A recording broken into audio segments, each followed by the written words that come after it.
मंगळवारी कुलदेवीला ही एक वस्तू अर्पण करा. दोष दूर होऊन अडलेली कामे पूर्ण होण्याचा शुभ संकेत.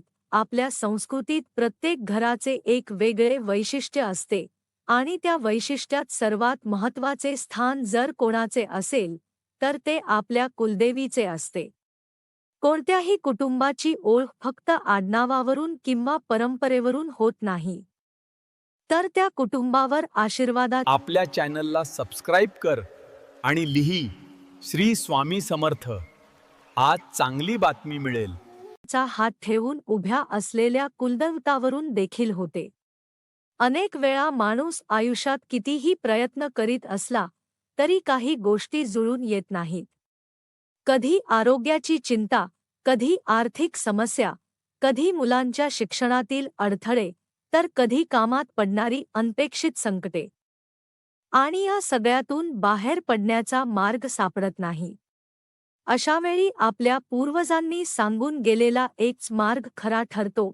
स्वतःच्या कुलदेवीला प्रार्थनेने स्मरण करणे आणि तिचे नियमित पूजन करणे. कुलदेवी ही कोणती तरी बाहेरील शक्ती नाही, तर आपल्या घराण्याने शेकडो वर्षे मानलेली, प्रेमाने आणि निष्ठेने उपासना केलेली ती दैवी ऊर्जा आहे जिच्यामुळे घरातील सर्व पिढ्या टिकून राहिल्या आहेत.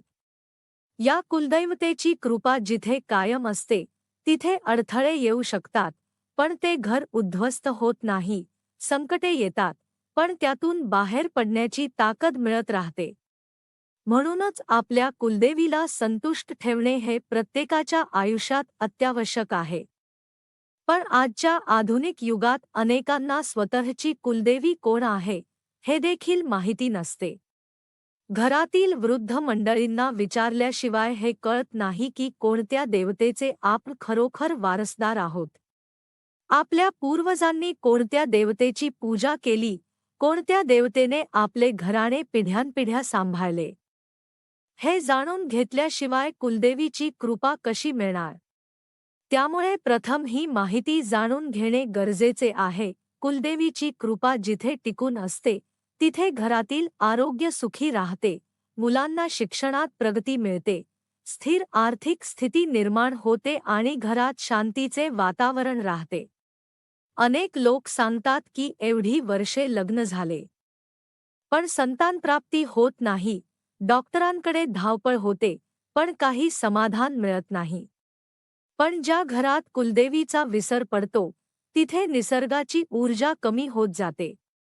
आणि ज्या घरात तिचे नियमित पूजन, प्रार्थना आणि आर्जव असते तिथे संतानप्राप्तीपासून ते सर्वच प्रकारच्या मनोकामना पूर्ण होऊ लागतात. काही लोक वर्षानुवर्षे कुलदेवीच्या देवस्थानाला जात नाहीत, पण पूर्वी घरातील सर्व मंडळी वर्षातून एकदा तरी देवस्थानाला भेट देत असत. कारण त्यांना माहीत होते की पिढ्यानपिढ्या घराला रक्षण करणारी ही शक्ती आहे. तिचे स्मरण ठेवणे हा आपल्या संस्कृतीचा अविभाज्य भाग आहे. देवस्थानाला जाऊन नमस्कार करणे, नैवेद्य दाखवणे, धूप दीप लावणे, हे सगळे करण्याने ऊर्जा वाढते.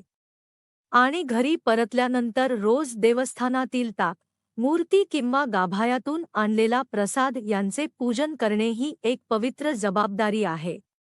त्यामुळे देवीचा स्पर्श घरात राहतो आणि घरावर तिची कृपादृष्टी कायम होते. जर किसीच्या मनात एखादी इच्छा असेल, घरातील समस्या दूर व्हाव्या, सदस्यांमध्ये प्रेम वाढावे, आयुष्यात प्रगतीची दारे उघडावीत, कुठलेही काम अडथळ्यांशिवाय सफल व्हावे, तर त्यासाठी कुलदेवीची उपासना सर्वोत्तम मार्ग आहे.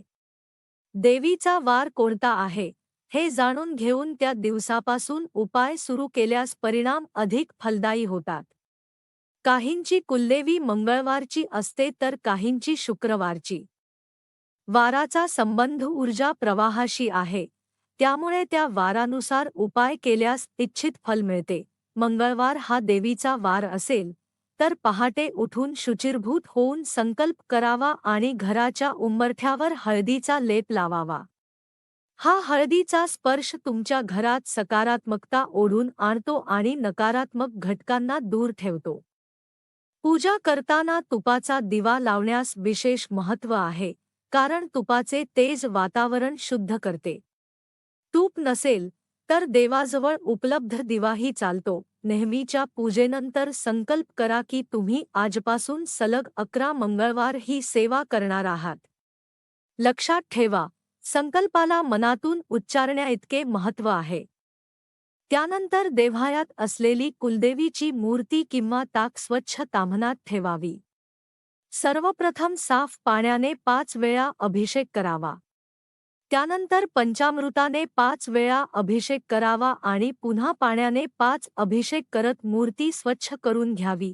मूर्ती स्वच्छ कोरड्या कापडाने पुसताना भक्तिभाव ठेवा, कारण त्या क्षणी तुम्ही देवीच्या सान्निध्यात असता. त्यानंतर देवीचे कुंकुमार्चन करावे. हे एकदा, दोनदा नव्हे, तर 11, 21 किंवा 108 वेळा करणे शुभ मानले जाते. पण हे करताना नवर्ण मंत्राचे पठण करणे अत्यावश्यक आहे. नवर्ण मंत्रातील ध्वनितरंग देवीची ऊर्जा अधिक बळकट करतात. ही सेवा पूर्ण झाल्यानंतर तुम्ही जे कुंकू वापरले आहे ते एका छोट्या डब्यात भरून ठेवा. हेच कुंकू पुढील मंगळवारी वापरले जाते. आणि फक्त तसेच नाही, जेव्हा तुम्ही कोणत्याही महत्त्वाच्या कामासाठी घराबाहेर जात असाल तेव्हा हे कुंकू कपाळी लावूनच बाहेर पडावे. हे कुंकू एक प्रकारची दैवी रक्षा बनते. यानंतर देवीला हळदकुंकू अर्पण करावे, अक्षदा वाहाव्या आणि धूप दीप ओवावा. देवीला नैवेद्य दाखवताना पहिल्या दिवशी जो नैवेद्य ठेवला तो पुढील सर्व 11 मंगळवारीही तसाच दाखवावा. हे शक्य नसेल तर साधी खडीसाखरही पुरेशी असते.